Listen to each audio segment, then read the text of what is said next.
Hey there, folks. Welcome to Sumit Academy, and I do hope that you have subscribed to my channel.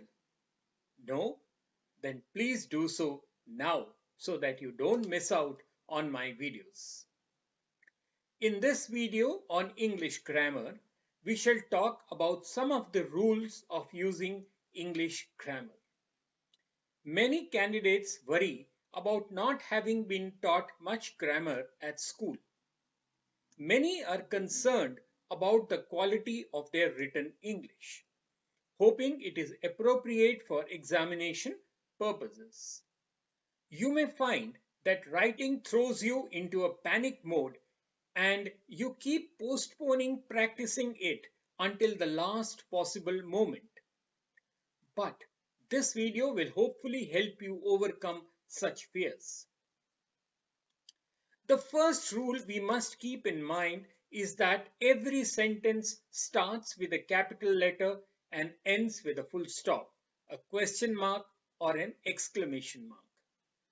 Typically, candidates fail to use full stops to show where sentences begin and end. This can result in run-on sentences or incomplete sentences that are not fully formed. Let's see an example in the slide.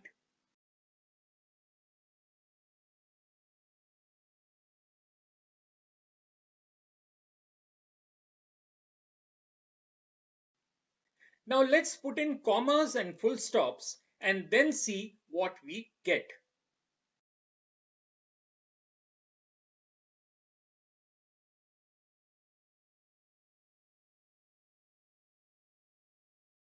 Some candidates use full stops even when it is not required. Have a look.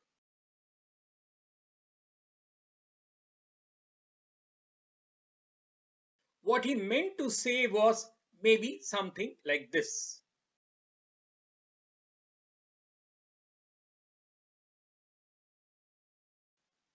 The second rule is that commas are not essential to a sentence. You may use them to separate ideas and objects, and usually for three main purposes in essays, that is, listing, joining, and adding as an aside. For example, see this slide.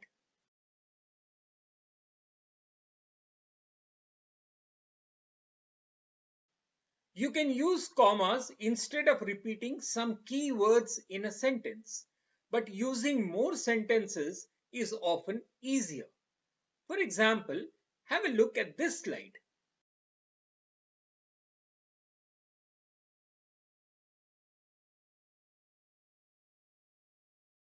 A third rule is that every sentence must have a subject and a verb. An object is optional. Imperative sentences may have a verb only, but the subject is understood. Let us see some examples. Like, we can write Payal teaches or Payal teaches English. Both are correct. An imperative statement where the subject is understood can be a policeman telling you stop or your mother shouting at you eat. In both these cases, the subject you is understood. The fourth rule is that the subject and verb must agree in number. That is, singular subject needs a singular verb and a plural subject needs a plural verb. Let's see some examples in the slide.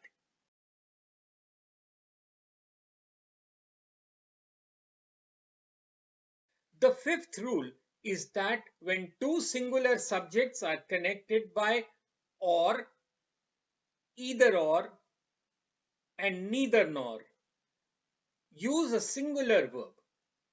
See the example in the slide.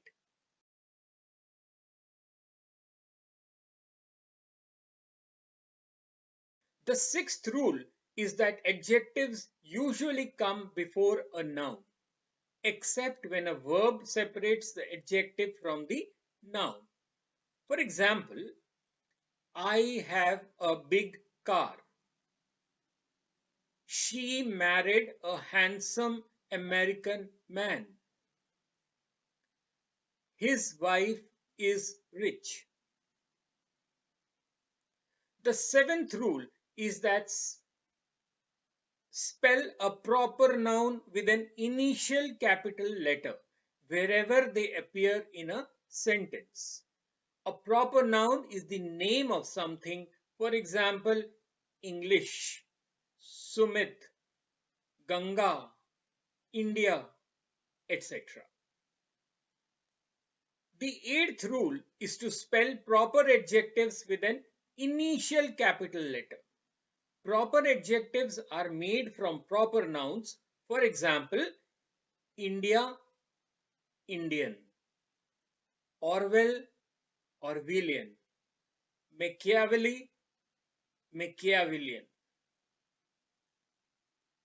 Ninth, in general, use the active voice. Cats eat fish. In preference to the passive voice, fish are eaten by cats. 10th, use a semicolon to join two ideas.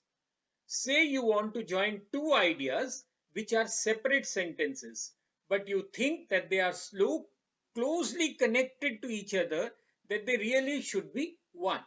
Use a semicolon. Let's see an example. Some people write with a word processor.